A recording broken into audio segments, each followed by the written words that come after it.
Mis queridos hermanos, continuamos con esta serie de la gloriosa Iglesia de Dios. Y hemos hablado sobre la importancia de la Iglesia, el propósito, la misión, lo distintivo, el poder, la adoración, el compañerismo, la proclamación. Y el domingo pasado comenzamos con el impacto de la Iglesia. Y bueno, nos quedamos ahora en el segundo punto. Habíamos hablado de que somos llamados a impactar al mundo, pero somos un pueblo único, un pueblo con un propósito único para llevar lo que es los negocios de nuestro Dios, de nuestro Rey. Y Él lo ha puesto en nuestras manos. Así que yo creo que ahora estamos listos para responder a esta cuestión de cómo es que debe funcionar la influencia de la Iglesia de Cristo en el mundo.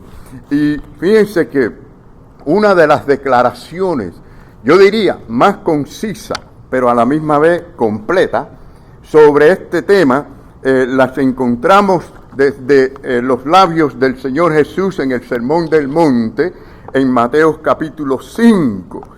Allí el Señor usó dos metáforas claves para comunicar este impacto que debemos tener nosotros en el mundo, hacia el mundo. Y por supuesto usó la sal y usó la luz. Y vamos a hablar hoy solamente sobre la sal, ¿no? El impacto, la importancia que tiene la sal. Es decir, la influencia de preservación de la sal. Y mis queridos hermanos, cuando miramos cómo está el mundo actual, tenemos que decir que más que nunca la Iglesia de Cristo tiene que ser sal en la tierra.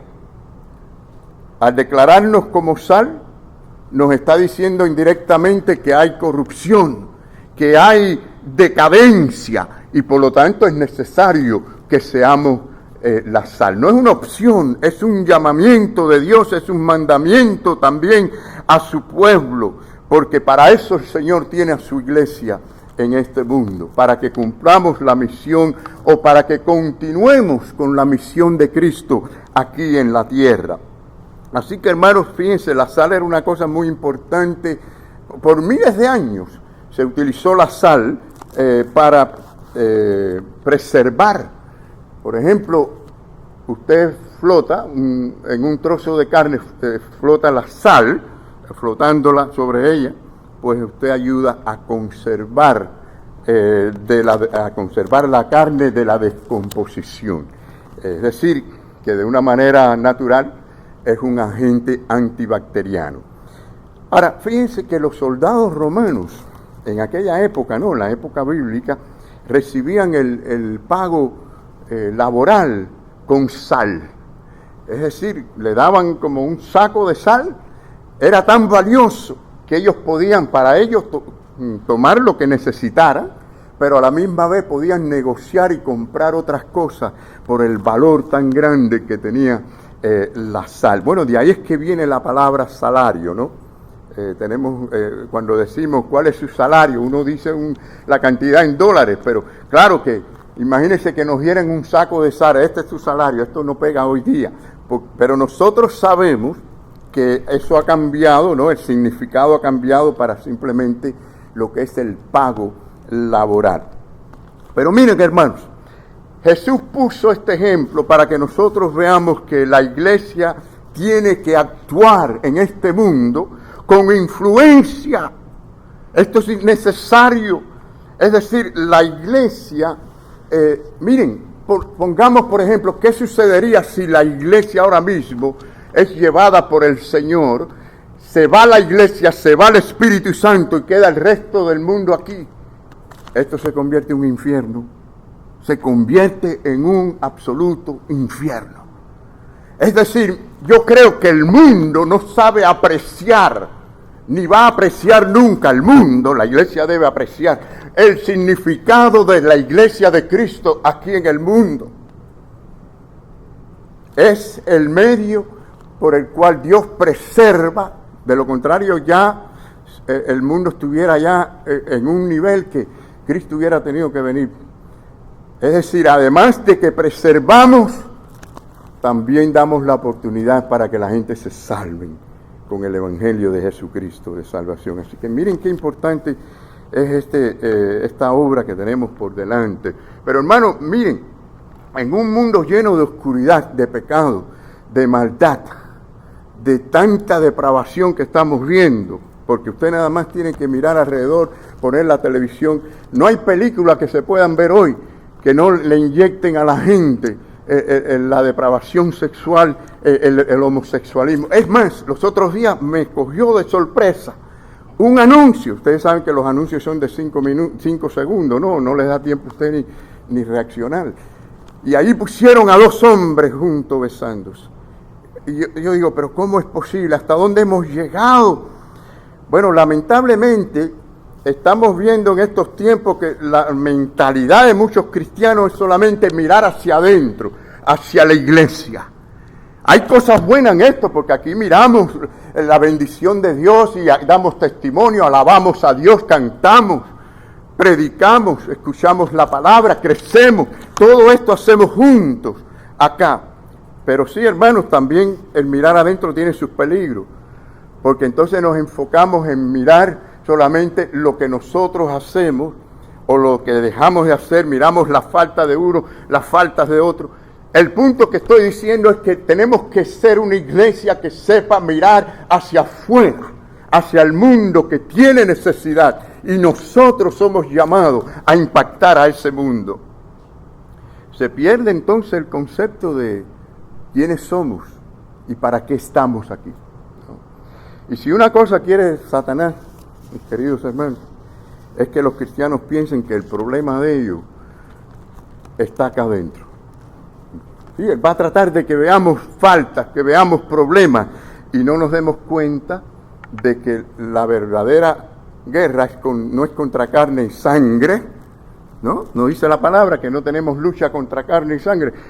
Estamos hablando que es contra Satanás y los demonios. Hay una guerra espiritual que es real. Entonces el enfoque debe ser, hermanos, ¿cuál debe ser el enfoque de la iglesia? Si no es la misión, la obra del Señor, el evangelismo, testimonio, salvación de los perdidos. Esa es la obra de la iglesia, ¿no? Pero bueno, como alguien ha señalado, la sal no puede hacer su trabajo si está solamente sentada en el salero. ¿No es así? La sal no funciona así. Es decir, la iglesia reunida aquí es bueno en muchos aspectos, ¿no? Lo necesitamos, es parte de la voluntad de Dios, pero la iglesia aquí, en la casa de Dios, es como la sal en el salero. Cuando salimos entonces a regar esa sal en el mundo que nos rodea. Sí, es fácil ser la sal aquí, ¿no? Es fácil, pero allá, de lunes a sábado, afuera, en el mundo, en el trabajo, en la escuela, en el vecindario, es allí donde tenemos que tener la influencia del poder de Dios en nuestras vidas. Sí, la decadencia está allá afuera y la necesidad está allá afuera, y el poder lo tenemos nosotros, la iglesia de Cristo. Dijo el Señor, y recibiréis poder cuando recibamos el Espíritu Santo. Si tenemos el Espíritu Santo hay poder, hermanos. Pero ese poder se apaga cuando lo separamos de la misión de la iglesia. Noten que cuando Cristo dijo que tendremos poder, habló de ir, de salir al mundo a predicar el Evangelio. Y por lo tanto la iglesia no puede separarse de esa realidad, porque pierde su influencia, pierde su poder. El Señor habló de este peligro cuando dijo que se puede perder el sabor, la sal puede perder su sabor, ¿no? ¿Y qué pasa cuando la sal pierde su sabor? Bueno, el Señor termina esta ilustración en esta segunda parte del versículo 13. Miren conmigo como dijo el Señor. Pero si la sal se desvaneciere, ¿con qué será salada? ¿No sirve para qué? Para nada sirve, sino para ser echada fuera y hollada por los hombres. No tiene ningún valor, ¿no? Miren, en la cultura, o sea, de la época del Señor Jesús, ya dijimos que era importante, ¿no? Era crucial la sal y que no perdiera su sabor. Pero alguien puede decir hoy, pero pastor, ¿cómo es posible que la sal pierda su sabor? Esto no puede ser, porque el cloruro de sodio es un componente químico, es un componente estable que no pierde su sabor. Entonces, ¿por qué Jesucristo dijo que se puede perder el sabor? Y vamos a ver cómo esto tiene que ver con mezclarse con impureza, con aquello que no sirve, con aquello que no edifica, con aquello que no es según la voluntad y la obra del Espíritu de Dios. Bueno, a lo que Cristo se refiere en el término, o sea, mirando cómo funcionaba la sal, cómo se procesaba, ¿no? Es que en aquellos tiempos se destilaba la sal de muchas lagunas, algunas pantanosas, y se mezclaba la sal con todo tipo de impurezas, y por eso tenían que tener ese cuidado, ¿no? Ahora, cuando la mayor parte de la sal se utilizaba, lo que quedaba era la impureza, lo que no servía. Eso era echado a un lado, y por eso el Señor decía, no sirve para nada, sino para ser pisoteada. Y en varias formas podemos decir que era pisoteada. Entre ellas podemos decir que se hacía con esa parte que no servía, se hacía un yeso, una mezcla, para reparar los techos planos de aquellos días. Ustedes saben que los israelitas usaban los techos para fiestas, para bodas, hasta cuando la gente quería fajarse y pelear, subían allá arriba al techo y allí peleaban, ¿no? Para muchas cosas de la vida social usaban los techos en aquellos tiempos, y entonces reparaban con esa parte, esa mezcla inservible, y era útil para eso, pero en ese sentido también era pisoteado por la gente. Hermanos, lo que vemos es una imagen gráfica aquí del pueblo de Dios cuando es diluido por el mundo. Por eso la palabra de Dios nos dice que no amemos al mundo, las cosas del mundo. Cuando nos mezclamos con el mundo, a veces no nos damos cuenta que nos estamos diluyendo con las cosas del mundo, estamos cada día aceptando más lo que no debe ser aceptado. Lo estamos viendo como normal lo que no es normal. Nos pasa como al sapo en un sartén, ¿no? Por favor, no hagan la prueba, ¿no? Pero yo lo leí, no, yo no me atreví a hacer eso, ni me atrevo a hacerlo, ¿no? Pero usted coge un sapo y lo pone en un sartén, y usted comienza, vamos a suponer que usted le pone la candela a todo lo que da, y de pronto lo tira ahí, el sapo brinca porque se da cuenta de la temperatura. Pero si usted lo pone ahí, gradualmente le va subiendo la temperatura, él se queda allí, se quema, se cocina y no se mueve. Yo no he hecho la prueba, no quiero que digan, miren, el pastor hizo esa prueba, no me atrevo a hacerlo, yo lo leí. Pero eso es lo que nos dice a nosotros, es que así el pecado va penetrando, y cada vez vemos las cosas más normales. Este asunto del género, esto es increíble lo que estamos viendo por todos lados, y como quieren meterle eso a todo el mundo, a todo hogar y a toda familia, hasta los niños.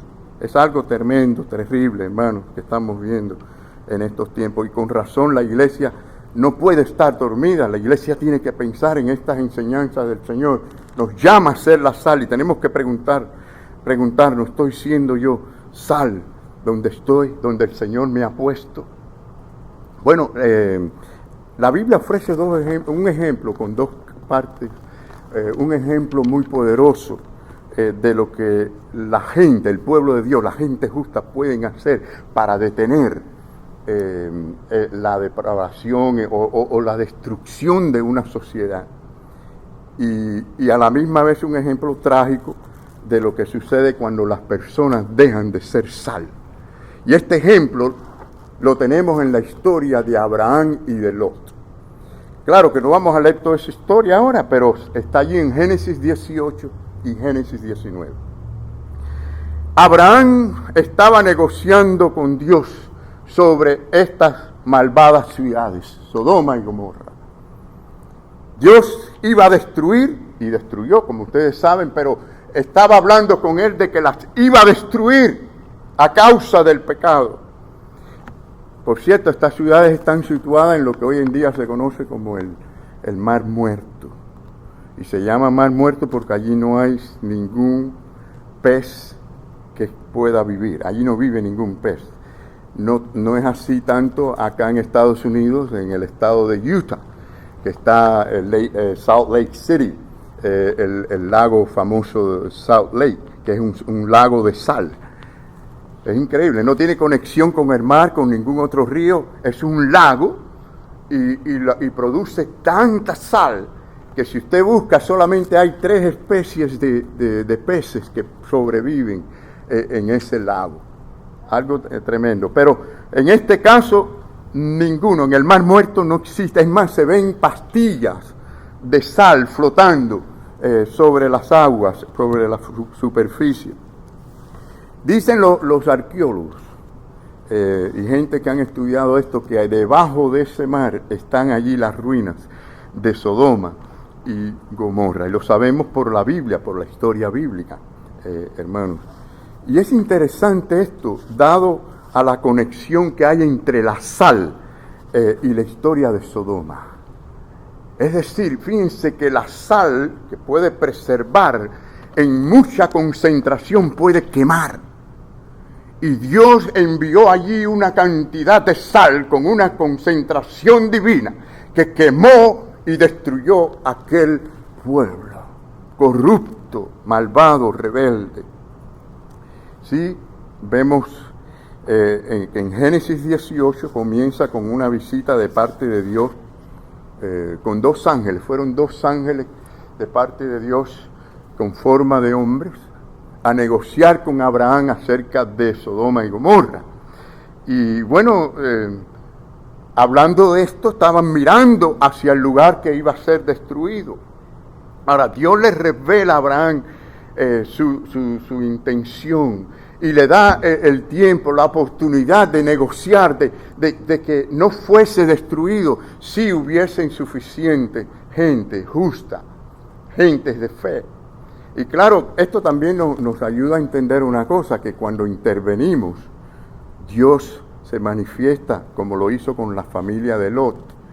Aunque destruyó a Sodoma y Gomorra, Lot fue salvado por la intervención de Abraham, por la oración de él.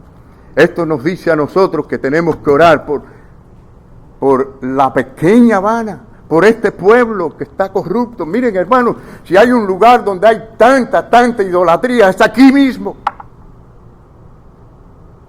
Y yo sé que aquí habemos gente de diferentes nacionalidades, pero cuando miramos a nuestros pueblos, ¿por qué están como están? ¿Por qué hemos pasado por lo que hemos pasado? Porque hemos abandonado a Dios, nos hemos alejado de Dios.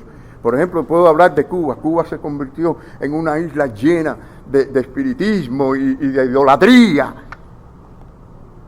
Y todavía aquí quieren a veces por la calle 8 desfilar con todas las imágenes y con toda la idolatría para derrocar al comunismo de Cuba. Mis queridos hermanos, Dios envía esa sal concentrada a veces hacia los pueblos para purificar, para limpiar.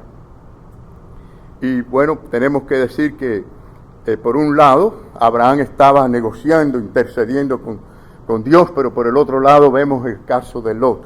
Lot no había sido suficiente con su familia, no habían sido lo suficiente sal para influenciar en el mundo. No habían ganado a nadie para la fe en Dios. Y por esto es que vemos la destrucción de Sodoma y de Gomorra, mis queridos hermanos. Entonces vemos en Génesis 19, bueno, Dios le dijo, si hay 10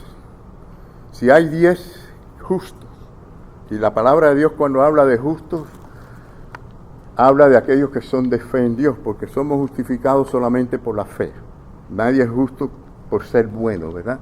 Es decir, no hay justo ni aun uno, dice la Biblia. Pero la Biblia le llama justo a todo aquel que pone su fe en Jesucristo y por lo tanto la fe nos justifica. Somos justificados pues por la fe. Ahora, en Génesis 19 vemos con detalle este triste evento, vemos la salida de Lot y su familia y vemos también que la mujer de Lot al salir ¿qué hizo? Miró atrás. ¿Por qué miró atrás? Porque allí estaba su corazón, en el mundo, en las cosas del mundo. ¿Y qué le pasó a esta mujer? Le cayó la ira de Dios en sal concentrada. Ella se convirtió en una estatua de sal. Imagínense que como Lot no podía mirar atrás y no miró atrás, no pudo ver a su esposa convertida en sal, siguió caminando. Y cuando ya llegaron a donde llegaron, ya sabía que no había obedecido al Señor. Pero ¿saben lo que dice la palabra del Señor? Que el que pone su mano en el arado no mira atrás. El que decide seguir a Cristo no mira atrás, no mira al mundo. Sigue a Cristo para siempre, le sigue y le obedece. Ella miró atrás porque su corazón estaba en Sodoma y en Gomorra. Y por supuesto también sus dos hijas tenían su corazón en otro lugar. Aunque no miraron atrás, sus dos hijas, creyendo que el mundo se había acabado, que no existían más seres humanos, entraron en incesto con su padre, lo emborracharon y cometieron ese terrible pecado, que de allí surgieron dos naciones enemigas del pueblo de Dios. Ahora usted se pregunta, bueno, ¿por qué Sodoma y Gomorra fueron destruidas? Algunos dirán, porque había mucho homosexualismo. Sí, eso es parte de la verdad. Y miren que hay homosexualismo hoy en día. Esto es una epidemia. Lo que tenemos con el bisexualismo, homosexualismo, es una epidemia. Y lo más triste de ese pecado es que atacan a los niños. Ustedes oyen los testimonios de la mayoría de esta gente y les dicen que fueron afectados desde niños, fueron molestados. Qué triste, ¿verdad? Los niños son muy frágiles. Pero no, Dios no destruyó Sodoma y Gomorra porque había mucho homosexualismo. Destruyó a Sodoma y Gomorra porque Lot y su familia no fueron influencia en esa comunidad, porque no habían ni 10 personas justas. Hermanos, es tiempo de que nosotros paremos de estar mirando, ¡ay, qué malo está esto! ¡Ay, qué mal está el mundo! ¡Mira lo terrible que están las cosas! Sino, ¿qué vamos a hacer nosotros? ¿Cómo vamos nosotros a hacer la obra de Dios? Bueno, la Biblia le llama a Lot justo porque Lot, al final, aunque Lot se rió, cuando los ángeles dieron el aviso de salir, y todo, él se rió, se burló al principio, pero él puso su fe finalmente. Y por eso yo creo que él es llamado justo. La palabra de Dios dice que, y libró al justo Lot, abrumado por la nefanda conducta. Aquella familia había hecho las paces con el pecado en Sodoma y en Gomorra. Y esto es lo que hace la diferencia. ¿Estás listo, mi querido hermano, para comenzar una nueva etapa en tu vida y decir, yo quiero ser esa sal que haga la diferencia en este mundo donde tú me has puesto, Señor? Bueno, la Biblia es clara en que a veces Dios bendice a su pueblo a pesar de sus debilidades. A pesar de las faltas y las cosas, Dios bendice. Pero eso no quiere decir que no haya conciencia. Eso no quiere decir que Dios no exija obediencia de su pueblo. Y hermanos, nada malo hay con tener bienes, con disfrutar riqueza. No hay nada malo con disfrutar muchas cosas que hay en este mundo sanamente. Pero cuando estas cosas toman el lugar que nos impiden a nosotros vivir para Cristo, que nos impiden a nosotros testificar, dar testimonio, ser de influencia a otras personas, entonces estamos dejando de ser la sal. La sal está desapareciendo. Y yo pienso que este país no ha sido destruido, de verdad, lo digo con toda sinceridad. No es porque tenga un ejército poderoso, es porque todavía hay un remanente de gente fieles. Hay un remanente de gente, pero ese remanente necesita avivarse. Y necesitamos hacer nuestra obra. Quiero terminar con esta parte de la sal, porque la sal no solamente lleva la función de preservar, sino también la sal puede producir sed. ¿No le ha pasado a usted que ha comido algo salado y después tiene sed y no se le quita la sed? Me pasa muchas veces cuando como algo como el tasajo o el bacalao, pues me da sed y uno tiene que tomar agua. Bueno, en ese sentido, hermano, tenemos que también producir esa sed de Dios en el mundo que está alrededor nuestro, con nuestro carácter, con nuestra influencia, con nuestro testimonio, porque Jesucristo es el agua viva de salvación. Esto me hace recordar la historia de la conversación de Jesús con la mujer samaritana. ¿Recuerdan esa historia? Yo sé que ella al principio no entendió la profundidad de las enseñanzas, las palabras de Jesús, pero cuando Jesús le dijo que Él era el agua viva, ella dijo, aunque lo entendió después, ¿no? Ella dijo, Señor, dame esa agua para que no tenga yo sed, ni venga aquí a este lugar, o sea, a sacarla. Lo que ella estaba viendo era la parte biológica, después entendió más adelante, pero lo que vemos aquí es que tenemos que producir con nuestra influencia esa sed de Dios, como decía el salmista, mis queridos hermanos. ¿Recuerdan al salmista en el Salmo 63 que decía, mi alma tiene ¿qué? Mi alma tiene sed de ti. Que nuestras almas tengan sed de Dios y que produzcamos sed de Dios en otras personas. Yo quiero terminar con un simple llamamiento. ¿Cuántos queremos en esta mañana decir, Señor, yo quiero ser esa sal? Quizás sea un poco de sal, yo quiero ser mucha sal para que en este mundo haya preservación y para que la gente tenga más sed de ti a través de mi vida. ¿Cuántos le vamos a pedir esto al Señor en esta mañana? ¿Cuántos? Señor, úsame como la sal tuya para la salvación de otras personas. Que el Señor les bendiga. El domingo pasado, el que viene es el Día de los Padres, pero el siguiente hablaremos sobre la luz del mundo.